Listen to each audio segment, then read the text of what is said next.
So this is kind of sad, but all my oak out here has gotten wet and a little bit moldy.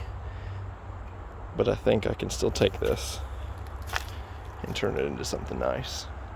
I found some 1.5-inch thick oak in there. So take a good look at how it looks right now.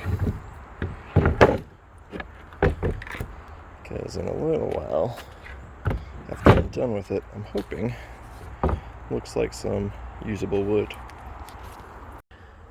So this is how I should have properly stacked all my wood. It's called stickered and stacked. You use these spacers to keep an air gap in between all the wood.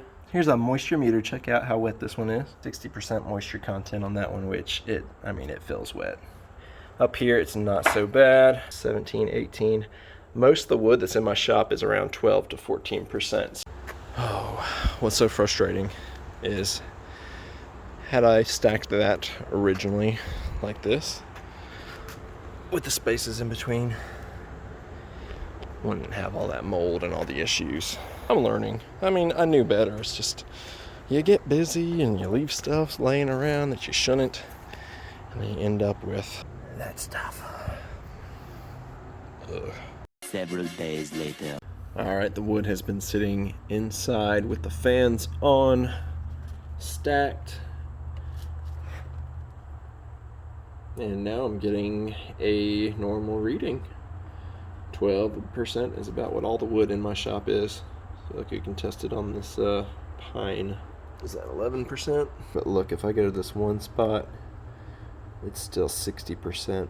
But I think that this is because this is the end grain that was already getting rained on. So what I could do is cut off there, and I bet the moisture isn't as far into the wood. Because if you think about wood, all the end grain, all the fibers, they're like straws and they go down through the board. So outside grain doesn't really absorb water as well as the end does. The end, again, is like the end of straws. So it has like a bunch of little tunnels for water to get down into. So if I chop it off there, maybe it didn't travel as far down into that one.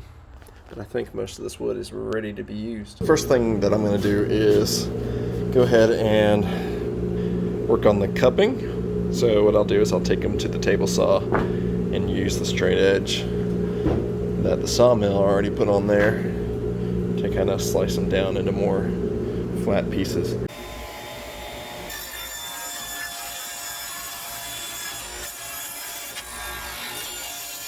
Okay, so after kind of slicing off the bark edges and getting them cut down the middle to reduce the cupping, this is what I'm left with.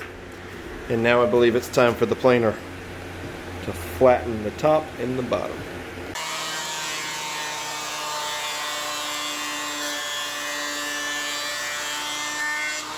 Alright, this is what I have left, but there's still more to go. As you can see, I have not milled them down to the thinnest one yet. I'm trying to maximize the thickness, so it's crazy how small the pile has gotten at this point.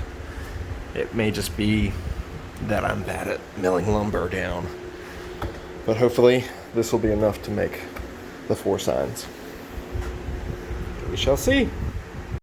This is the moment of truth where all that hard work getting these flat perpendicular edges and parallel faces is all coming down, because if everything's good, all of this will lay flat and I won't have to do much sanding after it's all done. I'm probably crazy for this, but I'm using my own body weight to help keep everything flat while I tighten up the clamps. Yeah, you know, just do a little ninja move. And then check it for flatness. That's looking pretty good. I'll come back in an hour or so and scrape off the glue that's drying.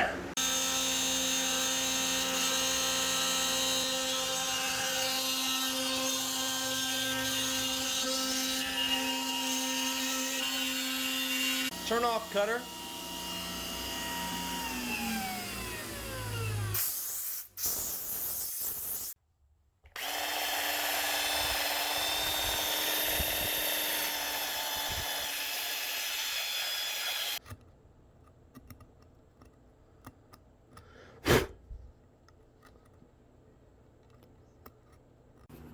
I think what has me most nervous about this project is that it will be installed on brick outside.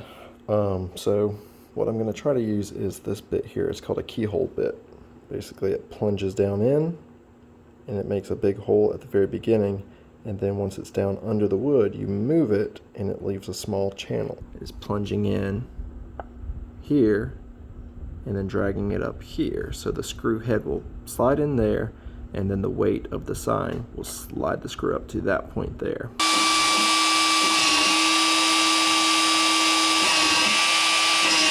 What would the math here be? 0.05. That would need to do 20 of these.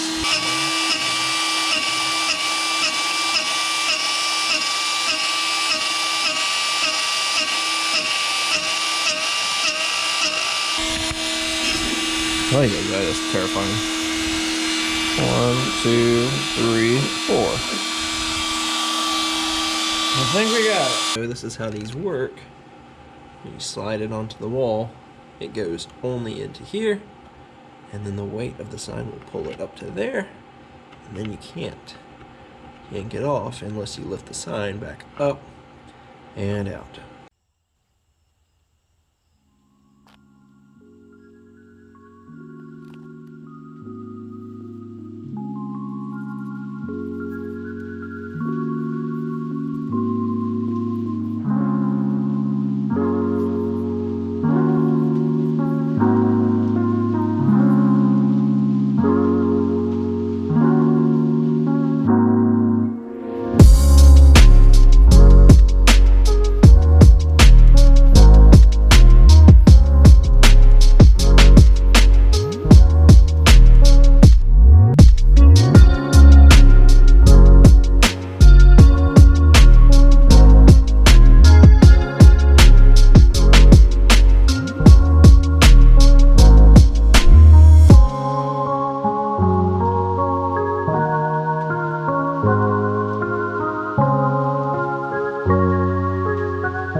Well, there we have it. Even though I mistreated this wood and left it out in the rain for many months, with a little TLC, I was able to bring it back to life and turn it into something. I want to take this moment to thank my supporters, especially my top supporter, Kyle Hixson. If you'd like to join in supporting my channel, you can check it out in the links below on Patreon, or just by subscribing to the channel and following along with my past projects and future projects. Until then, I'll catch you on the next one.